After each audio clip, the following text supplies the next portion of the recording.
एक दिन खाली बैठे मैंने फेसबुक पर एक अनजाने आदमी को फ्रेंड रिक्वेस्ट भेज दी, जो दिखने में बहुत हैंडसम था। उस आदमी ने उसी रात फेसबुक पर मेरी भेजी फ्रेंड रिक्वेस्ट एक्सेप्ट कर ली।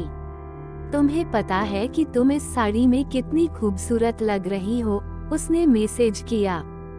थैंक्स, मुझे भी तुम्हारी डीपी अच्छी लगी। इसी तरह हमने बातें करनी शुरू कर दी। मुझे पता था कि वो 39 साल का शादीशुदा आदमी है, जो 2 बच्चों का बाप भी है।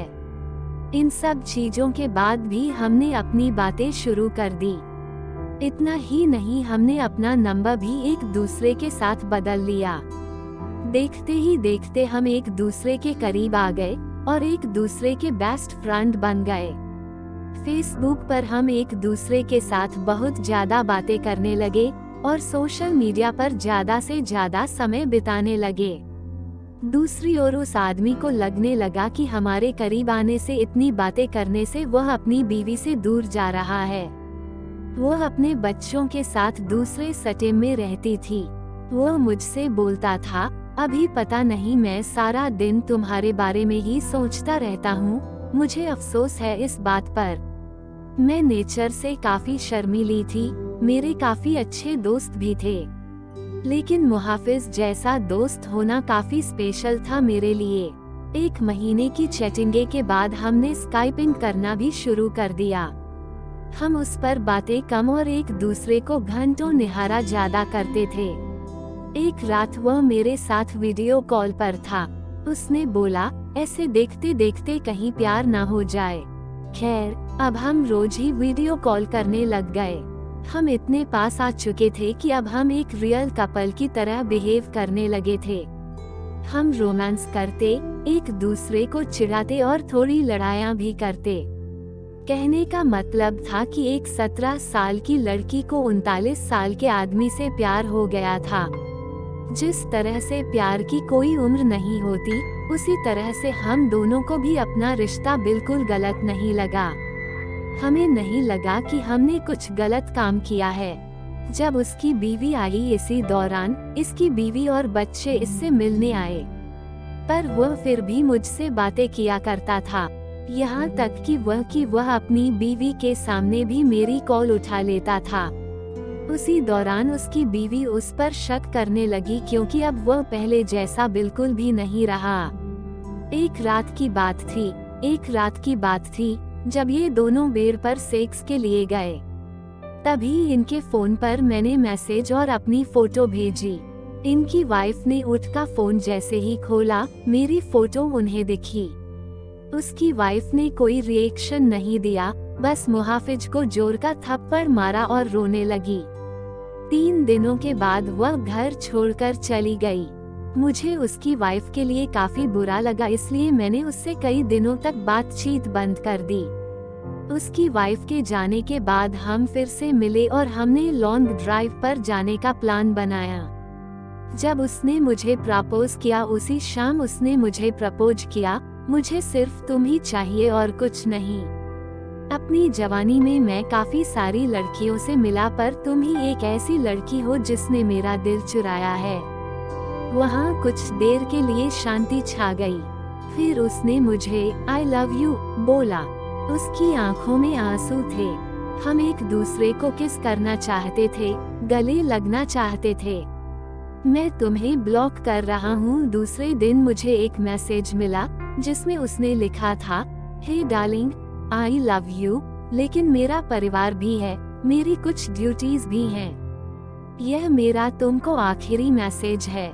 मुझे प्लीज कॉल या टेक्स्ट मत करना, मैं तुम्हें ब्लॉक कर रहा हूँ। मुझे ऐसा लगा कि मानो मैं शादी के बाद विधवा बन गई हूँ। मैं बुरी तरह से टूट चुकी थी, काफी परेशान थी। फिर लौटा वो मेरी जिंदगी में। 3 महीने बीत जाने के बाद मैं एक लड़के के साथ रिलेशनशिप में आई। एक दिन मेरे पास किसी दूसरे नंबर से मुहाफिज का मैसेज आया, बानी, इज दैट यू? प्लीज मेरी लाइफ में दोबारा वापस आ जाओ, मैं तुम्हारे बिना नहीं रह सकता।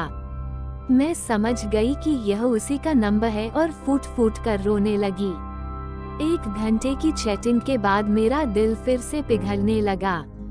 मेरे बॉयफ्रेंड को इन सब चीजों के बारे में कुछ नहीं पता था। मैंने उससे सब कुछ छुपा कर रखा था। मैंने उस पूरी रात केवल मुहाफिज से बातें की।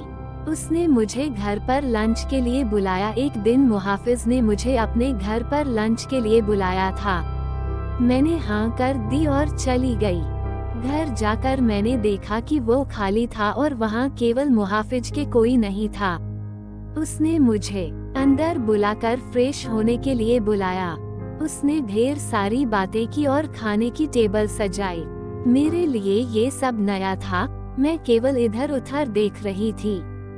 तभी अचानक मैं जैसे ही पीछे मुड़ी, उसके होंठ मेरे होंठों पर थे।